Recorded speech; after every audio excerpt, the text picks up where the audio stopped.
Para jamaah sekalian, mari kita sama-sama lanjutkan bahasan surat An-Nisa ayat 150. Bismillahirrahmanirrahim. Innal ladzina yakfuruna billah. Sesungguhnya orang-orang yang kufur kepada Allah, wa rusulihi, dan kufur kepada rasul-rasul Allah,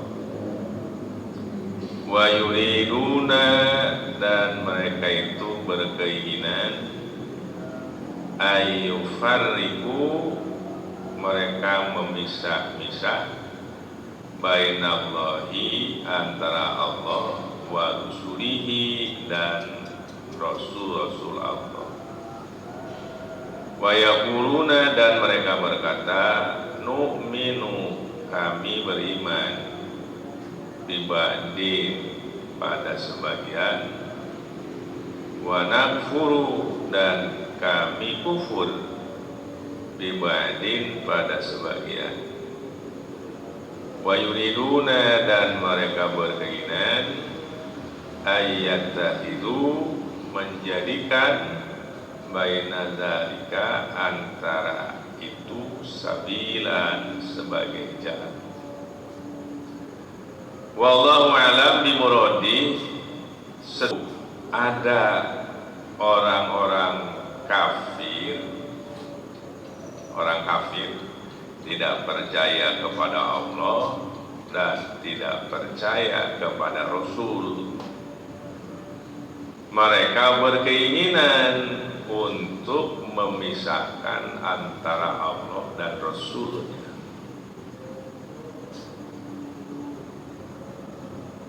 Ada di antara orang-orang kafir yang berkeinginan memisahkan Allah dan Rasul-Nya. Dia iman kepada Allah, tapi tidak iman kepada Rasul. Dia iman kepada Allah, tapi dia tidak percaya kepada Muhammad.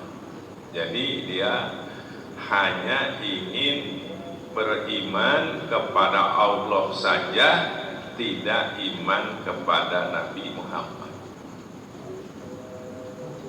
Apa yang diturunkan oleh Allah, yaitu Al-Quran, saya percaya, kata mereka. Tapi apa yang diucapkan oleh Muhammad, saya tidak percaya. Hanya iman kepada Allah saja, tapi tidak iman kepada Rasul. Hanya iman kepada Quran saja, tapi tidak percaya kepada hadis. Ini zaman dulu ada orang kafir yang berkeinginan seperti itu. Saya iman saja kepada Allah, tapi tidak percaya kepada Muhammad. Saya iman kepada Al-Quran, tapi saya tidak percaya kepada ucapan Muhammad, yaitu hadis. Nah, ini zaman dulu ya. Mereka hanya percaya kepada Quran saja, tidak percaya kepada hadis. Nah, ini berbahaya. Kalau sekarang orang hanya percaya kepada Allah saja, atau percaya kepada Quran saja, tidak percaya kepada Muhammad, tidak percaya pada hadis Nabi Muhammad, ini berbahaya.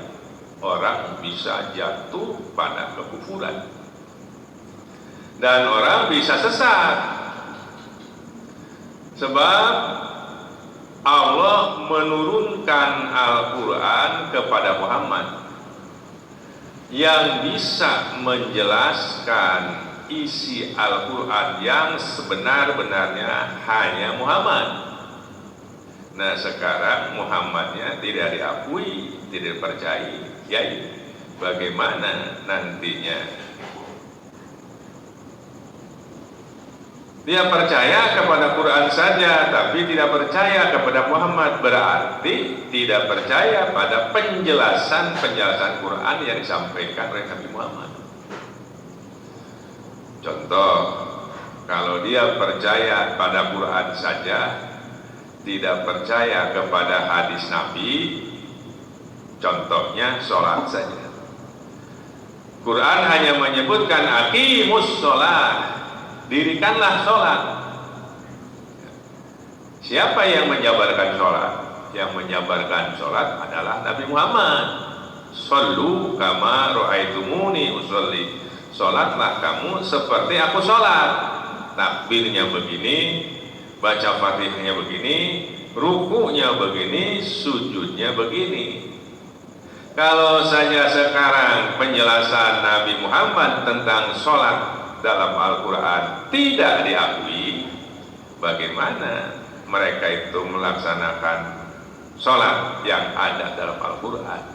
Sedangkan Quran hanya cukup menyebutkan aqimus sholat, dirikanlah sholat.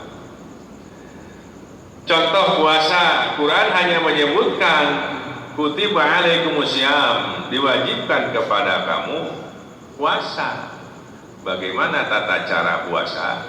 Tata cara puasa dijelaskan oleh Nabi Muhammad, yaitu puasa itu menahan haus, lapar, dan segala yang membatalkan puasa sejak terbit fajar sampai terbenam matahari.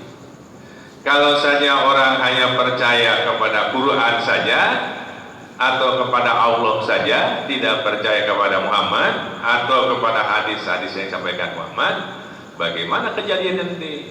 Dia tidak bisa melaksanakan sholat, dia tidak bisa melaksanakan puasa yang benar, karena penjelasan sholat dan puasa itu diuraikan oleh Nabi Muhammad SAW.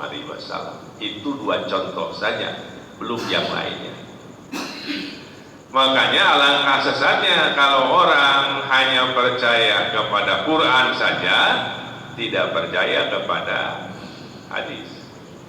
Orang akan sesat sekali apabila hanya percaya kepada Allah, tidak percaya kepada Muhammad. Nah, pada zaman dulu ada orang-orang kafir berkeinginan seperti itu.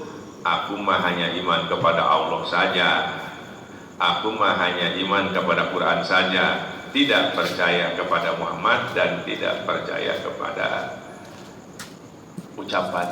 Ini dulu telah terjadi. Nah, zaman sekarang pun tidak mustahil ada orang yang berkeinginan seperti itu atau berkeyakinan seperti itu. Hanya percaya kepada Allah saja, tapi tidak percaya kepada Muhammad. Ini berbahaya. Hanya percaya kepada Quran saja, tidak percaya kepada hadis-hadis sahih. Ini pun berbahaya. Sebab Allah sudah menyebutkan dalam Al-Quran, ati'ullaha wa ati'ur rasul, taatlah kamu sekalian kepada Allah dan Rasul. Siapa Rasulnya? Yaitu Nabi Muhammad Sallallahu Alaihi Wasallam. Dan bagi kita orang yang beriman, tidak hanya iman kepada Nabi Muhammad saja, wa rusulihi, dan semua utusan Allah harus diimani. Dari mulai Nabi Adam, Nabi Idris, Nabi Nuh, dan Rasul-Rasul yang lainnya, termasuk Nabi Isa pun harus diimani. Kalau orang iman sekarang tidak percaya kepada salah satu Rasul saja, dalam ilmu tauhid itu sudah dikatakan seperti orang percaya kepada Allah, dia hafal Quran, tapi tidak percaya kepada Nabi Musa umpamanya, itu kufur. Tidak percaya kepada Nabi Isa umpamanya, harus iman kepada semua utusan Allah semuanya. Jangan dibeda-bedakan, jangan dipisah-pisahkan. Wa yaquluna nu'minu ibadin wa nakfuru ibadin, dan mereka berkata, siapa mereka itu? Yaitu orang-orang kafir zaman dulu. Gimana perkataannya? Nu'minu ibadin wa nakfuru ibadin. Kami percaya kepada sebagian. Sebagian apa? Sebagian Rasul. Ya, Saya percaya, kata mereka, kepada Adam. Saya percaya kepada Musa. Saya percaya kepada Isa. Tapi saya nggak percaya kepada orang yang namanya Muhammad. Itu percaya. Ku sabab gele-gelena, ku sabab ngewah-ngewahna. Karena mungkin mereka itu tidak beriman kepada Muhammad karena cerita Muhammad itu sudah berbeda dengan cerita Muhammad yang asli. Seperti zaman sekarang saja masih banyak orang yang tidak percaya kepada Nabi Muhammad. Kenapa? Sebab mereka membaca, mendengar cerita Muhammad bukan yang sebenarnya. Bukan yang sebenarnya. Seperti Nabi Muhammad menikah, punya istri 4 orang, 4 istri ya. Oleh mereka yang tidak beriman kepada Muhammad, dipelesetkan Muhammad itu luar biasa nafsunya, istrinya pun lebih daripada 4, sehingga mereka tidak percaya dan lain-lain. Ini cerita-cerita ini sengaja dibuat oleh mereka supaya Muhammad itu tidak dipercayai. Malahan ada sebuah buku yang menjelaskan tentang kisah Muhammad, isinya itu Muhammad itu sebagai pendusta. Ada sebuah buku yang isinya itu menjelaskan tentang cerita Muhammad, bahwa Muhammad itu sebagai pembohong, sebagai pendusta. Otomatis orang yang membaca buku itu menjadi ingkar kepada Muhammad, menjadi tidak percaya kepada Muhammad. Padahal di dalam Al-Quran, orang yang beriman kepada Allah full harus iman kepada utusannya. Iman kepada utusannya harus full, semua Rasul harus dipercayai, tidak boleh diingkari walaupun hanya 1 orang. Wa yuriduna ayyattakhidhu baina dzalika sabila. Orang-orang kafir pada waktu itu mengatakan, aku percaya kepada Allah, aku tidak percaya kepada Muhammad. Dia berkeinginan mengambil jalan tengah. Jalan tengah ya. Jalan tengah itu gimana? Jadi iman ka Allah unggul, henteu iman ka Muhammad.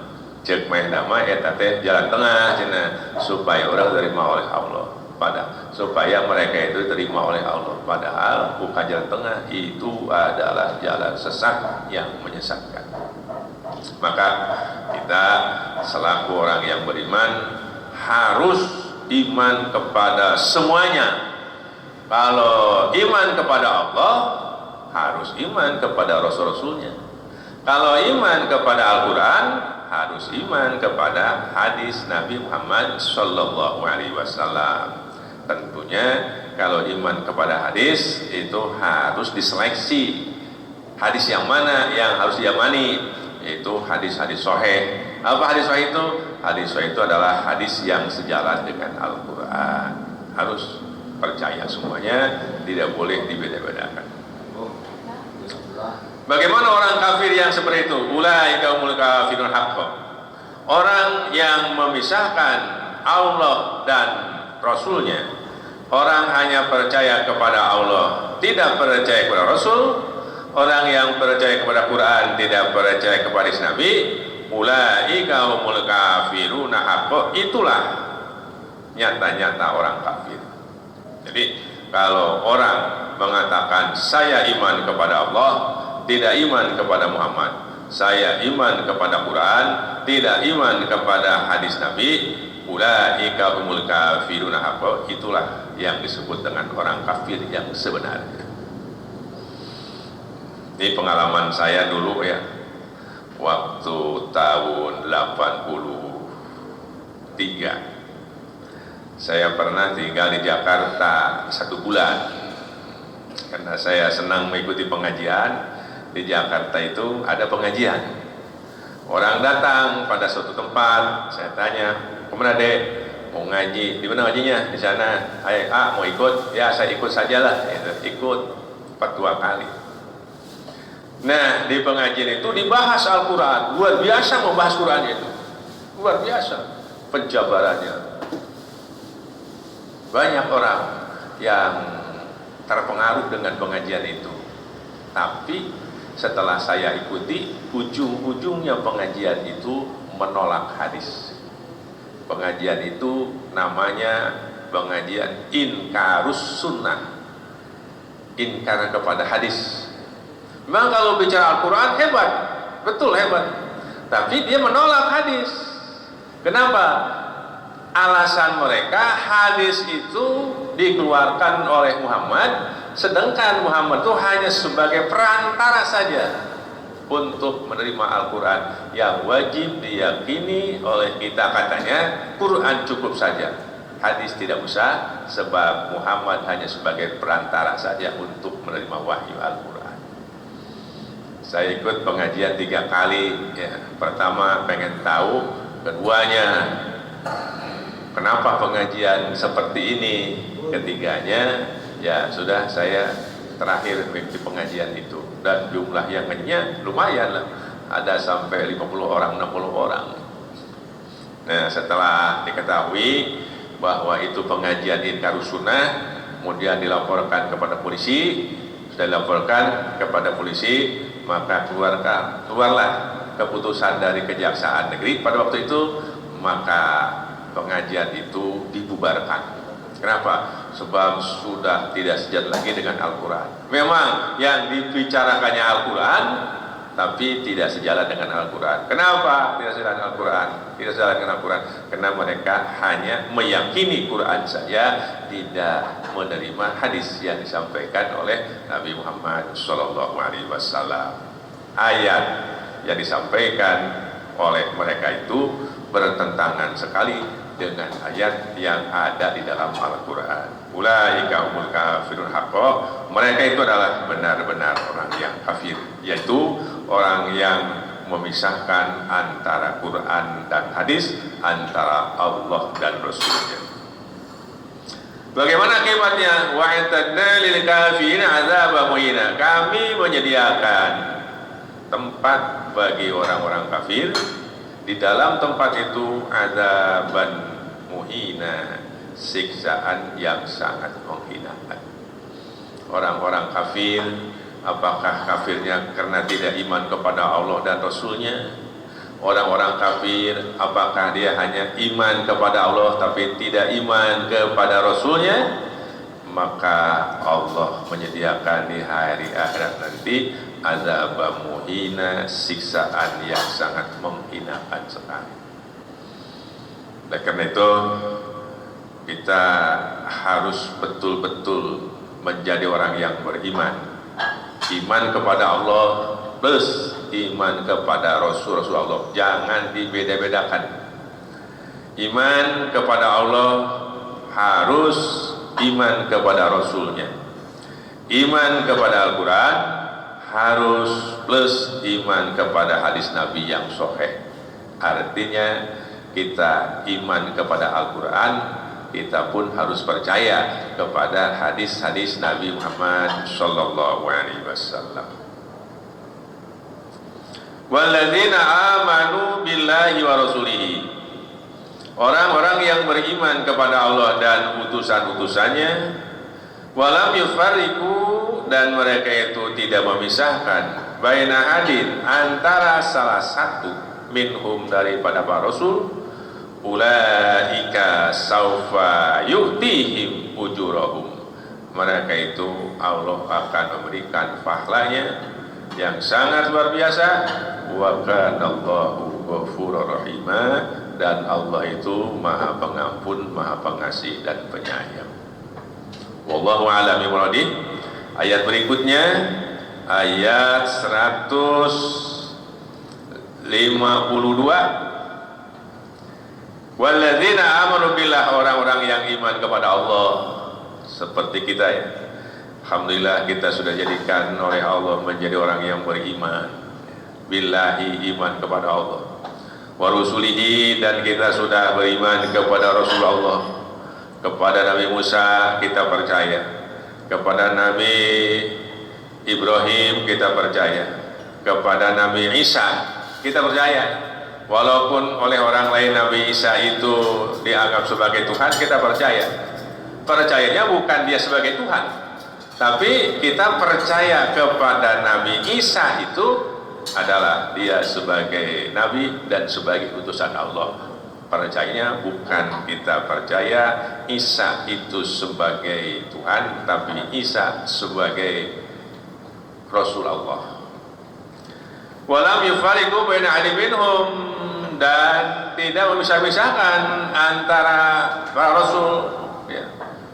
Tidak dipisah-pisahkan. Kepada Ibrahim kita percaya, termasuk kepada kitabnya juga yang kitab Zabur kita percaya, kepada kitab Taurat kita percaya, kepada kitab Injil kita percaya, selama Taurat dan Injil itu sejalan dengan Al-Quran.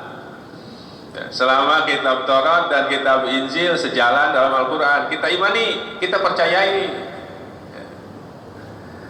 Ulaika saufa nutihim ujurahum, yang demikian itu Allah akan beri pahala yang sangat luar biasa. Apa pahala itu? Pahala itu kesenangan di hari akhirat. Orang-orang yang betul-betul beriman kepada Allah, beriman kepada Rasul, tidak membeda-bedakan antara Allah dan Rasulnya, maka mereka itu akan mendapatkan pahala di hari akhirat yang sangat luar biasa. Jadi kalau kita iman kepada Allah, harus iman kepada Rasul, ya. Percaya kepada Allah, harus percaya kepada Rasul. Menjalankan perintah Allah juga harus menjalankan perintah Rasul, ya. Perintah Rasul Allah apa? Sholat. Allah. Perintah Rasul apa? Sholat sunatnya. Perintah Allah puasa. Perintah Rasul puasa sunatnya. Bahkan banyak perintah-perintah Rasul yang harus dijalankan oleh kita sebagai umatnya. Di antaranya yang sering saya sampaikan, ya, di setiap pengajian, perintah Rasul nih harus dijalankan. Satu, sholat tepat waktu. Kedua, sholat berjamaah. Ketiga, sholat tahajud. Keempat, sholat duha. Kelima, baca Al-Quran. Keenam, sedekah. Dan ketujuhnya, puasa hari Senin dan Kamis. Ini adalah perintah Rasul yang disampaikan kepada para sahabatnya. Nah, kalau kita iman kepada Allah plus harus ditambah perintah-perintah Rasul, ajaran Rasul, sunnah-sunnah Rasul itu dijalankan. Karena kalau orang hanya menjalankan perintah Allah, perintah Rasulnya tidak dijalankan, ini kurang sempurna. Contoh, orang hanya sholat saja, tapi sholat sunatnya nggak dijalankan. Hanya sholat fardu saja, sholat sunatnya tidak dijalankan, ini kurang sempurna. Sholat sunat itu apabila dijalankan itu bisa menyempurnakan sholat wajib.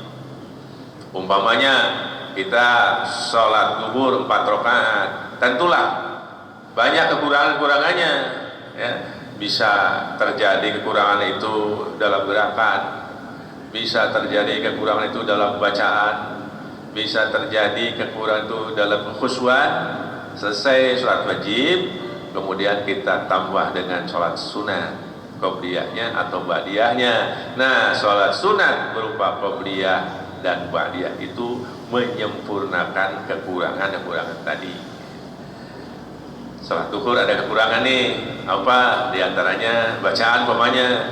Kemudian kita melaksanakan sholat sunat duhur. Nah, sholat sunat duhur itu untuk menyempurnakan kekurangan duhur tadi.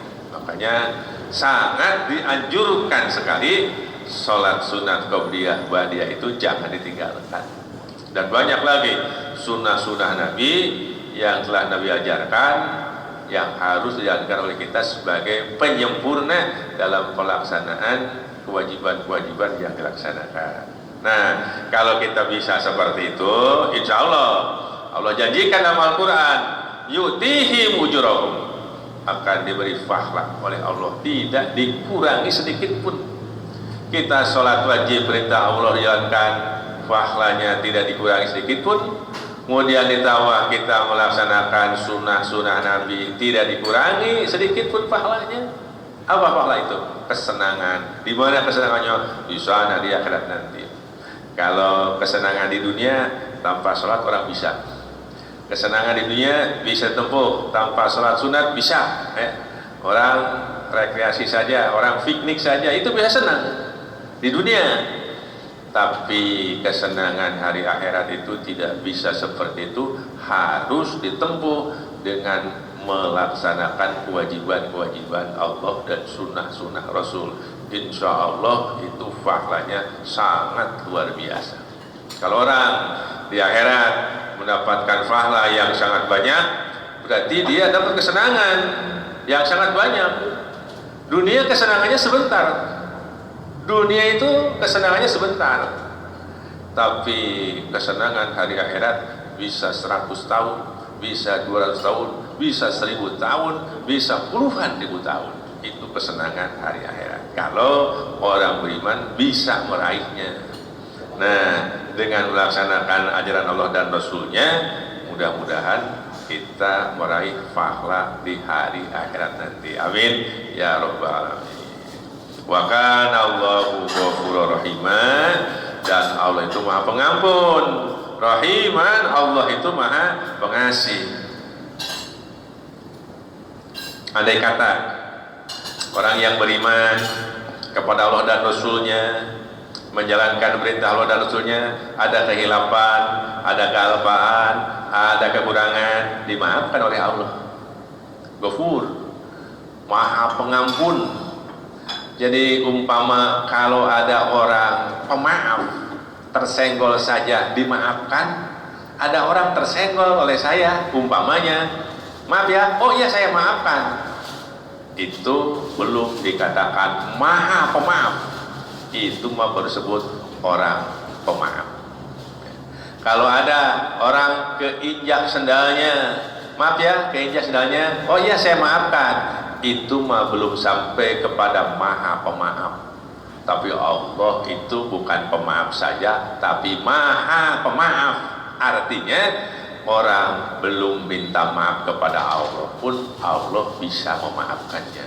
Ghafurun, Rahiman, dan Allah Maha Pengasih, Allah Maha Penyayang. Dengan ibadah saja ada dosa-dosa kita yang dimaafkan oleh Allah. Innal hasanat yudhibnas sayiat. Kebaikan-kebaikan itu bisa menghapuskan keburukan. Kita kemarin melaksanakan keburukan, sekarang kita bertolabul ilmi, ada keburukan yang kemarin terhapus dengan tolabul ilmi itu. Itu Allah Maha Pengampun, Maha Pengasih. Jadi sekalian, ya mudah-mudahan kita menjadi orang yang beriman, benar-benar kita beriman kepada Allah, tidak memisahkan Allah dan Rasulnya, tidak memisahkan Al-Quran dan hadisnya, tapi kita terima semuanya. Quran sebagai firman Allah, hadis sebagai sabda Nabi Muhammad SAW. Quran dan hadis itu kita aplikasikan dalam kehidupan sehari-hari. Itulah yang disebut orang yang beriman kepada Allah. Tapi kalau ada orang yang memisahkan antara Allah dan Rasulnya, memisahkan Quran dan hadisnya, maka itulah nyata-nyata orang kafir, orang yang kufur kepada Allah Subhanahu wa Ta'ala. Sementara sekalian, sampai ayat 153 dulu, nanti insya Allah status 54 dibahas kembali pada hari Jumat yang akan datang. Terima kasih atas perhatiannya.